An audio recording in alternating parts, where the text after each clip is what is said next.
asalaamaaleykum mbokk internet seen football TV comme ni ngeen gisee suñu joueurs yi arrivé na ñaar di leen wax ne maa ngi Sénégal yu bees ku si bëgg numéro baa ngi noonu 77 352 31 01 muy bu vert beeg bu weex bi yëpp mën ngeen ñu contacter nga nekk bitim réew ak fii ci réew mi mën ngeen ñu contacter gars yi gis ngeen entraînement yi vidéo yi moom ngeen di gis noonu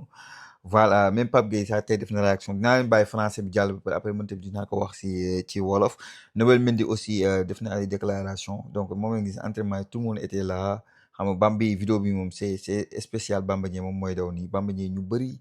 bëggoon nañ ko gis jàpp ne il est mérite ñu convoqué équipe nationale du Sénégal gis nañ convoqué Jackson Tadiou Jackson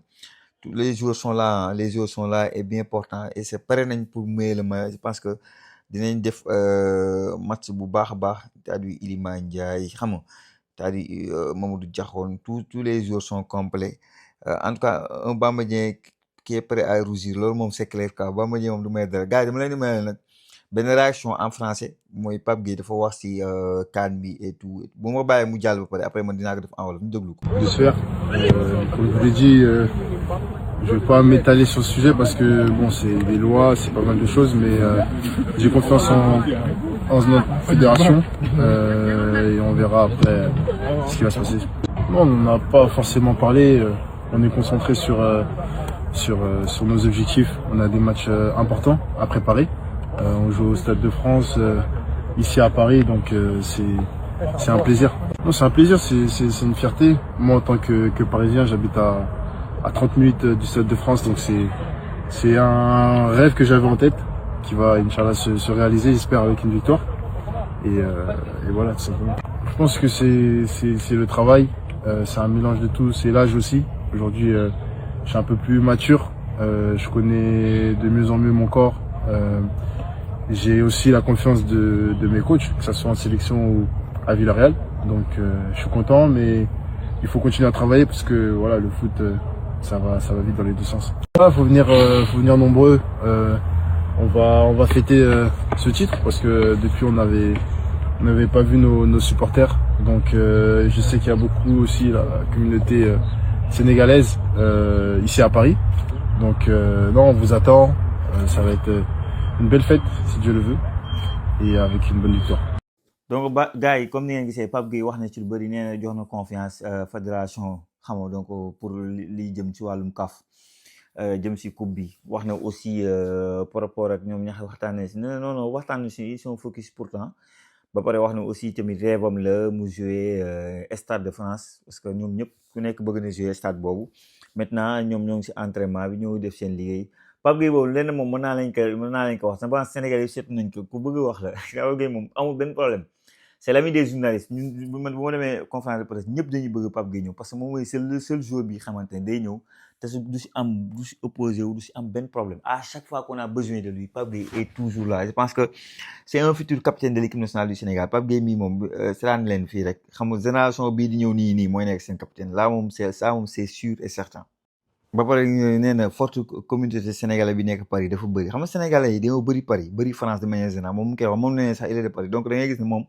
day jàpp ne ay xaritam yëpp dinañu am nag chance mën ko salaam parce que bëri na wóonum ne bëri na ay xaritam yoo xam ne ñii ay algérien ñii ay dëkk yi lañ bëgg ko seraan instant am nañu mën nañ ñëw nag ak tubaab yi dinañ mën a am chance ñëw Stade de France seraan kii di Pape Gueye gars yi petit interview de Noël Mendy bi xam wax na si lu bëri wax na sax si Sabaly il m'a appris beaucoup de choses quand on était au Real Betis il m'a beaucoup aidé que ça soit mentalement ou dans tout lépp la ko doon jàppale dana Youssouf Sabaly nag moo tax mooy wax ne da ko jàppale bëri il m'a aidé à grandir c'est un guerrier c'est quelqu'un qui montre l'exemple et qui travaille toujours loolu moom Sabaly ñun ñëpp mën nañ ko seedeel équipe nationale du Sénégal Sabaly Youssouf Sabaly a toujours mouillé le maillot mosul bàyyi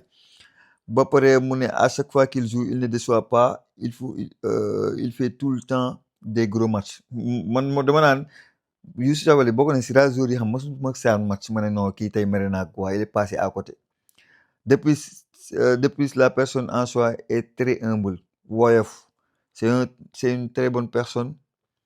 et c'est pour ça qu'il a aimé par les supporters de Betis Séville et par nous les Sénégalais. donc mu nekk benn interview bu guddi na nag boo xam ne Wii Sport moo ko def mu ne quand j'ai fait de bons matchs il le dit comme quand j'ai fait des matchs yu xamante ne baaxul il parle de l'entraîneur tu ne vois pas toujours de très bons matchs donc entraîneur bi lay wax ne bu defee match bu bon bu defee match bu baax yooyu yëpp da koy wax donc mu nekk lu assez intéressant interview bu gudd mën ngeen dem sur Wii Sport ngeen. Khalilou Fadiga gis naa ne dafa réagir mais sénégalais yi am nañu ak moom si réseaux sociaux yi dañ koy dal bu baax nag parce que la fekk mu ne non Sénégal ak Maroc warul demee ni parce que c'est des pays frères gars yi sénégalais yi topp Fadiga nag non saa ñii duñu ay ñoom pays frères loolu jeex na de masla bi jeex na de. gis naa sax tey dama def live am ku ma posé question par rapport ak Gana Gueye naa leen bàyyi passage boobu man li ma ci xalaat waaye nag Gana Gueye li mu waxoon bi passe ne non dañ leen di remercier dañ leen di delloo médailles yi delloo leen xam nga match Everton mu jeexee noonu mu joxe passe décisive Iliman Ndiaye dugal loolu la wax quoi ne ñun buñ bëggee ñu delloo leen médaille mais man dama dégg-dégg laa si xam bu ma jumee ne wax leen ma quoi mais am na sama benn internet bu si sama live tey mënu ma non saa yi kii warul waxee noonu après votre avis sax si commentaire bëgg naa ko am dama leen bàyyi benn passage parce que am live bi am ñu bëri fekk ñu ko heure bi ma ko def noonu la donc de benn passage de 4 minutes après ngeen déglu quelques questions yu ma posé si du Gana Gueye bi wax naa si système wax naa si une défense à 3 bëri na ay questions yu ma laaj en 4 minutes expliqué naa si quelques passages pour ñi nga xam ne retraité nañ ko man ngeen seetaan ngeen déglu ko ngeen wax seet dinaa defaat yeneen live en tout cas Gana Gueye ñu bëri ñeneen yi moom jàppee dégg-dégg bu jàmm lañ si am mais ñeneen leen lañ si dégg. mën na changer lu bëri xam nga mooy loolu noonu la dernière communication de Gana Gueye disant qu'il va ramasser les médailles et les remettre au Maroc est une mauvaise communication on doit arrêter le match là même moi je suis pas d'accord quoi mais xam nga yaa boo xoolee la Gana Gueye ñaari parti la wax xam dafa wax loolu ba pare ne non non ñun ñoo mérité coupe bi moom on est champion ba pare ba ñaari dëkk yi na fa paix am na fa jàmm am man au début je suis pas même d'accord si lii mais xam nga ñaari phrase la waxee ko c'est que wax bi aussi tamit dégg-dégg la laaj quoi daf ko waxee sur le contexte ñaari dëkk yi jàmm am xam nga tamit Maroc ak Sénégal jàmm la ma sa am mais nii ñoom ñoo yàq jàmm ji donc man mii sax damay jéem a def la part des choses entre Sénégal ak Maroc lii xamante ne yàgg na avant ñuy juddu ak lii xamante ne football si cadre rectangle vert la waroon yem sur le cadre rectangle vert man awma dara lu may yéen waa Maroc bëgguma si ñun dara moo tax instant yi nii créé nañ fi benn choc instant yi Maroc Sénégal fu mu dajeeti day derby la moo tax Gana Gueye communication baaxul surtout fii toll instant yi ku nekk moo jéem a gagné la bataille de la communication pour le monde parce que tey jii boo xoolee Sénégal ñu bëri Sénégal la ñu àndal ñi ànd ak Sénégal moo ëpp ñi àndal Sénégal tey yi ngay jël joueurs yu mag yi Rooney Carragher moom c'est Carragher su ma neexee dama ne du joueur bu mag dans ma tête mais Weah xam nga la wax Lizarazu t'as des noms comme ça ñu xam ne dañuy jàppale Sénégal donc yow étant un Sénégalais communication boobu mënoon na ñàkk le fait même que Iliman Ndiaye dugal du but bu def nii 2 étoiles loolu rek communication bu dul jeex la parce que Premier League nga ko dajal koo dajal Chelsea nga dajal c'est un match regardé par le monde entier tout le monde va se poser la question à savoir le pourquoi ñii di dugal naan ñaari étoile xam nga chinois bi nekk seetaan japonais bi nekk seetaan le monde entier moo koy seetaan tribunal arbitral du sport tout ça là voilà ñoo ngi koy gis aussi je pense donc voilà et man pour man Sénégal a mille chance bu demee foofu day gagnant aw ma si xel ñaar en tout cas Mbaye Diagne moom il mérite plus que Habib Diallo et Boulaye Dia pour l'instant wax dëgg yàlla sportivement parlant quoi bon xam nga man moom dëgg neexul mooy que Mbaye Diagne ça fait 5 ans il te claque de beaucoup de buts maintenant bon xam nga équipe day toll fu xamante ne damay tourner la page moo tax ma ne est-ce que fa ma kii ñu ngi koy waxatee Pape Thiaw par rapport à ces nouvelles idées yi mu am est-ce que neewul ne man day comme man génération bu bees laay tabax damay tourner la passe au Famara Diédhiou au Bouna Sarr au Mbaye Diagne ma def beneen génération boo xamante ne je vais travailler avec les Ibrahima Mbaye avec les Mamadou Sarr Lamine Camara dama yaakaar si réflexion boobu la gën a nekk léegi il laisse benn colonne vertébrale boo xamante ne dafa composé de Edouard Mendy tout d'abord Kalidou Koulibaly Idrissa Gana Gueye changement mu ne mag ñii laa siy bàyyi xam nga mais sinon man je veux travailler avec des Mamadou Sarr je veux travailler avec les Ibrahima Mbaye je veux travailler avec ces jeunes joueurs là pour tabax beneen équipe bu bees mais sinon en termes de statistique sportivement parlant Mbaye Diagne même si en 2019 la nekk c'est un serial buteur parce que yéegal ñaari équipe Arabie Saoudite nekk fa meilleur buteur terminé ko nii nga ñëw Turquie dugal say buts c'est un buteur Mbaye Diagne c'est un buteur né loolu moom c'est clair maintenant je pense que Pape Thiaw parce que même Famara Diédhiou claque des buts mais je pense que dafa tourner la page de Famara Diédhiou la page de Bouna Sarr la page de mooy joueur yooyu Nampalys Mendy xam nga saa yi dafa tourner la page ñooñu xool leneen quoi.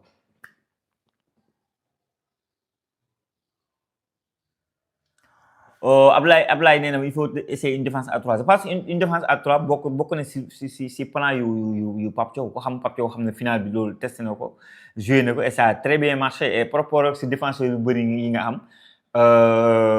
une défense à 3 c'est très intéressant surtout que da nga am ñaari joueurs yu xamante ne dañ siy gis seen bopp maanaam say piston boobaa dañ siy gis seen bopp à savoir Krépin Diatta qui a benn palette technique bu yaa ma gën a xam ñëpp xam nañ ne ailier da koy jouer des jeux milieu terrain daf koy arranger bu baax a baax El Hadji Malick Diouf et il se sent encore plus à l'aise au piston et ça permettra de faire jouer 3 défenseurs donc loolu aussi c'est une bonne idée et je pense que bokk na si li xamante ne schéma yi xamante ne Pape Thiaw bokk na si ay plan dans un match gis ngeen ni mu dem finale Coupe d'Afrique il te sort Antoine Mendy il te met 3 défenseurs il te met Ismaïla Sarr il remet Abdoulaye Seck mu am une défense Abdoulaye Seck Niakhaté Mamadou Sarr donc la défense à 3 t'inquiète surtout pas il fait bokk na si plan yu Pape Thiaw. mbokk yi li ma nekkoon vidéo bi ci commentaire wax leen seen xaar ak seen gis-gis dem si yeneen plateforme yi doole ñu bu baax a baax moo xam TikTok la moo xam Instagram la boo leen tapé Senfootball TV incha allah di ngeen gis suñu logo bi ay encore une fois yi ñi xam da ngeen am problème foo leen sànni match yeeg yooyu contacté leen ñu au 77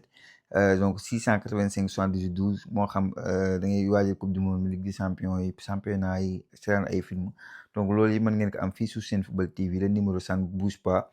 donc dañu ñu woo ñu toog waxtaanee ak appel vidéo vite fait dóoral leen ko na ngeen am internet rek ngeen mën ko def seen téléphone portable wala sax sa ordinateur ak télévision donc yéenay xool fan ngeen ko bëgg a def ngeen def ko donc vous pouvez avoir confiance en nous contactez ñu le numéro bougéwul benn yoon c'est le 77 352 31 01 mbokk yi jaajëfal naa wax leen ba